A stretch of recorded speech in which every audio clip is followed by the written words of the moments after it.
자, 우리가 새해가 되면 많은 사람들이 이런 마음을 가질 때가 있죠. 올해는 한번 열심히 한번 해보자. 예배도 잘 드려보고 기도 생활도 잘 해보고 봉사도 한번 열심히 해보자 라고 그렇게 마음을 먹습니다. 근데 어떻든가요? 시간이 지나면 어떤 마음이 듭니까? 이런 마음은 사라지고요. 작심삼일이라고 자꾸 예전의 자리로 되돌아가는 경우들을 경험할 때가 있다는 그 얘기입니다.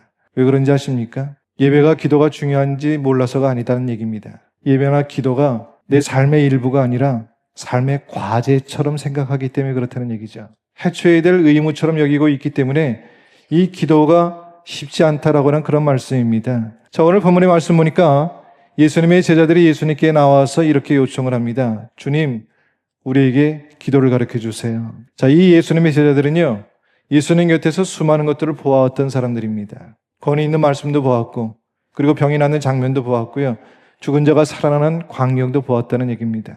근데 제자들은 이렇게 말하고 있지 않다는 얘기죠. 설교를 가르쳐 주세요. 기적을 행하는 방법을 가르쳐 주세요. 능력을 전수해 주세요. 라고 요청하지 않고 우리에게 기도를 가르쳐 주세요. 라고 요청하는 것을 보게 됩니다. 왜 그럴까요? 제자들이 예수님의 삶의 자리 가운데 가까이 들여다보니까 그분의 모든 선택과 걸음 뒤에는 뭐가 있었다고요? 기도가 있었다라고 하는 말씀입니다. 자, 예수님께 기도라고 하는 것은요, 삶의 한 부분이 아니라 그분이 살아가는 방식이고 삶 그 자체였다라고 하는 말씀이죠. 그래서 오늘 우리가 붙들어야 될 제목이 바로 이것입니다. 기도가 삶이 될 때라고 하는 거죠. 자, 그럼 기도가 삶이 될 때 우리의 삶이 어떻게 달라질까요? 이걸 생각하면서 우리가 은혜 받는 귀한 시간이 되기를 주님의 이름으로 축복합니다.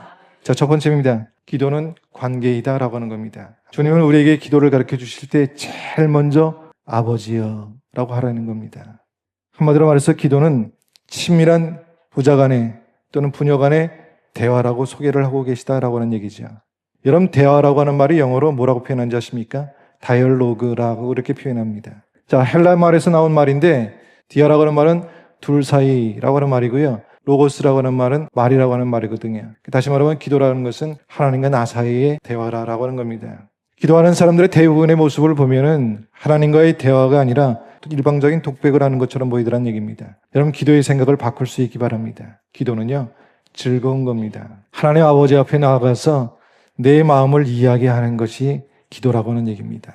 근데 그때 하나님이 기뻐하시더라, 그 말씀입니다. 왜 기도가 힘들어지는지 아십니까? 그 기도가 힘들어지는 이유는 하나님을 믿지 않기 때문이 아니라 우리의 기도를 관계가 아니라 성과로 여기고 있기 때문에 그렇다는 얘기입니다. 그래서 오늘 내가 기도 잘했는가? 얼마큼 오래 했는가? 하나님께 드릴 만한 말을 했는가? 이 기준으로 자꾸 기도를 하기 시작하면은 기도의 시간이 점점 어떻다고요? 무거워지고 힘들어질 수밖에 없다라고 하는 말씀입니다. 근데 관계는 그렇지 않죠. 관계는 잘했느냐, 못했느냐, 이거로 평가되지 않고요. 함께 있었느냐, 없었느냐로 평가되는 줄 아시길 바랍니다. 기도가 관계가 될 수 있기를 주님의 이름으로 축복합니다. 두 번째입니다. 기도가 하나님과의 관계라면 그 관계 안에서 우리가 반드시 배워야 될 중요한 태도가 하나가 있습니다. 그것이 바로 뭐냐면 맡기는 것이다라고 하는 것이죠. 많은 경우에 우리의 기도를 가만히 보면 하나님께 뭔가를 요청하는 것으로만 끝나는 경우들이 많이 있어요. 물론 성경은 우리의 필요를 하나님께 아뢰라고 말씀하고 있어요.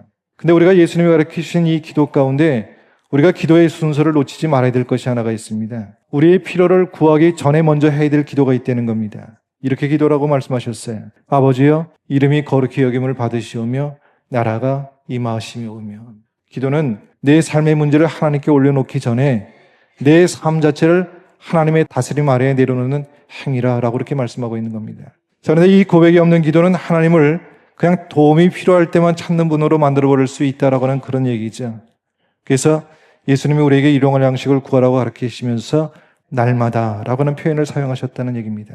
이 말은 내일의 모든 것을 한 번에 보장해달라고 하는 기도가 아니라 오늘 하루 이 살아가는 내 삶의 자리 가운데 모든 것 하나님의 손에 맡기고 살겠다라고 하는 고백이다, 그 말씀입니다.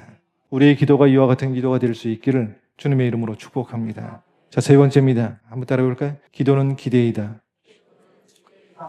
자, 이런 기대는 막연한 낙관이나 근거 없는 희망이 아니라고 하는 말씀입니다. 기대는 어디에서 갖는 기대인지 아십니까? 하나님이 누구이신지를 아는 데서 오는 것이죠. 그래서 11절 이하의 말씀 보면 이렇게 말씀하고 계시죠.